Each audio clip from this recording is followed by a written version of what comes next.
Alright, welcome to this short video on M1.1. We're multiplying decimals today, so still looking at arithmetic without a calculator. Okay, so I'm going to show you two different ways you can do this successfully. Firstly, if we look at the first example in the question. Now, the difficulty that a lot of people find when multiplying two decimals together is working out how many decimal places there should be in their answer, i.e. where to put the decimal point. So, firstly, I know there should be two decimal places in the answer to this first question. The reason I know that is because there is one decimal place in the first number in the question and one in the second, giving me a total of two decimal places, i.e. two digits after the decimal point, which means in my answer there should also be two digits after the decimal point. Now, the first method I'm going to show you is just through long multiplication. I'm going to ignore the decimal points to begin with. So we're going to have 62 multiplied by 37. 7 multiplied by 2 is 14. 7 multiplied by 6 is 42, plus 1 is 43. Put a 0 in place. 3 multiplied by 2 is 6. And 3 multiplied by 6 is 18. Okay, then I'm going to add them together. 4 plus 0 is 4.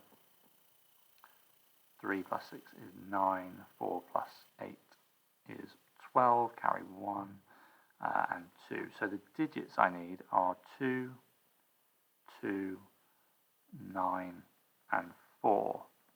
Now, as I said earlier, where you put the decimal point matters, and working out where to put the decimal point is linked back to the question. 2 decimal places in the question, 2 decimal places in my answer. So it becomes 22.94. Now, so that's one method. Okay. The second method is using the grid boxes you see here. Now, I've heard this called many different things before. I've heard it called Napier's bones, Chinese lattice. Okay, it doesn't matter what you call it, but it is a very useful tool. Okay, so how to set up your grid? Well, however many digits you've got in the first number, that's how many boxes you need at the top. However many digits in the second number, that's how many digits you need at the side. And in the grid, you're going to split them up with diagonal lines. So this is the second method. It's going to be the same question, just done slightly differently. So I'm going to have 6, 2, and on the line I'm going to put a decimal point.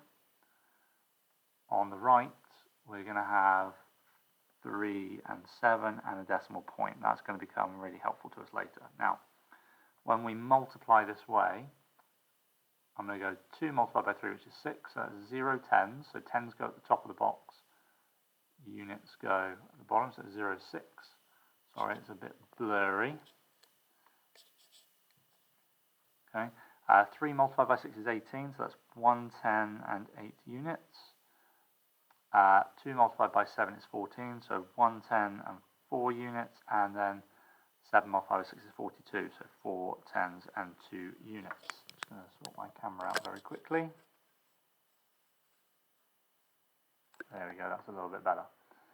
Now, once you've filled in the grid, what we're going to do is we're going to add up along the diagonal columns that you can see separated by the black line. So in the first one, I've got 4. Second one, I've got 6 plus 1 is 7 plus 2 is 9.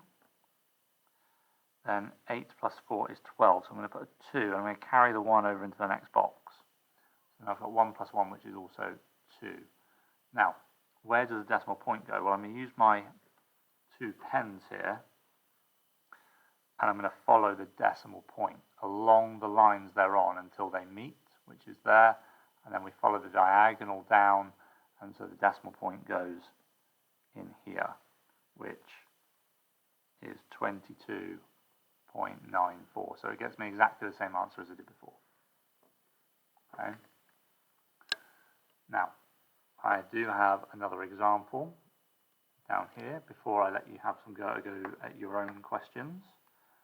Okay, so 0.23 multiplied by 8.1, we know the answer is going to have 3 decimal places in it. okay, because there are 2 decimal places there and 1 there, so our answer has to have 3. Okay. First method, ignore the decimal points and just multiply the numbers that we see there. So 23 multiplied by 81. I'm just going to switch pens.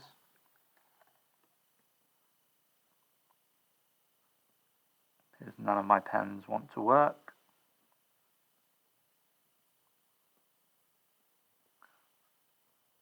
There we go. Let's make that a bit clearer. Right, 1 multiplied by 3 is 3, 1 multiplied by 2 is 2. Put a 0 in. 8 multiplied by 3 is 24. 8 multiplied by 2 is 16, plus 2 is 18. Add them up. 3, 6, 8, 1.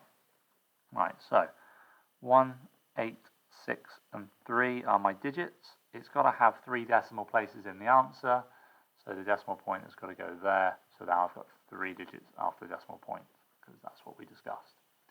Again, if I'm using this grid, look, the first number has 3 digits, 0, 2, and 3, with the decimal point going between the 0 and the 2. And then 8.1 has got 2 digits, decimal point going between the 8 and the 1. Right. 8 multiplied by 3 is 24. 8 multiplied by 2 is 16. 8 multiplied by 0 is 0.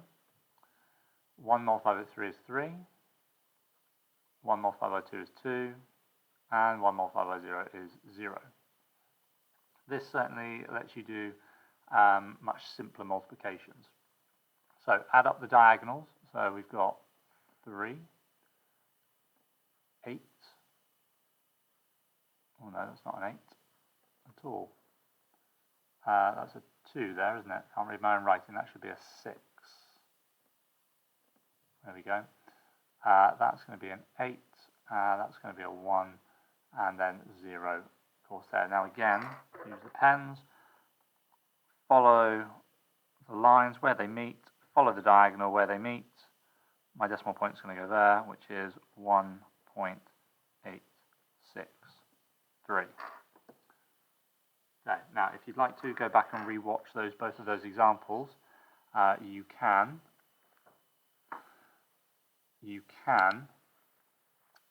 Try these questions out. If you pause the video now, okay, and when you unpause the video, the answers will be there for you. Okay, so here are the answers. Question 1, 8.64. Question 2, 0.344. Switch pens again. And the last question, 54.404. Again, look at the decimal places. 2 in the question, 2 in the answer. 3 in the question, 3 in the answer. 3 in the question, 3 in the answer. Okay. Hope you've enjoyed. Thank you very much for watching.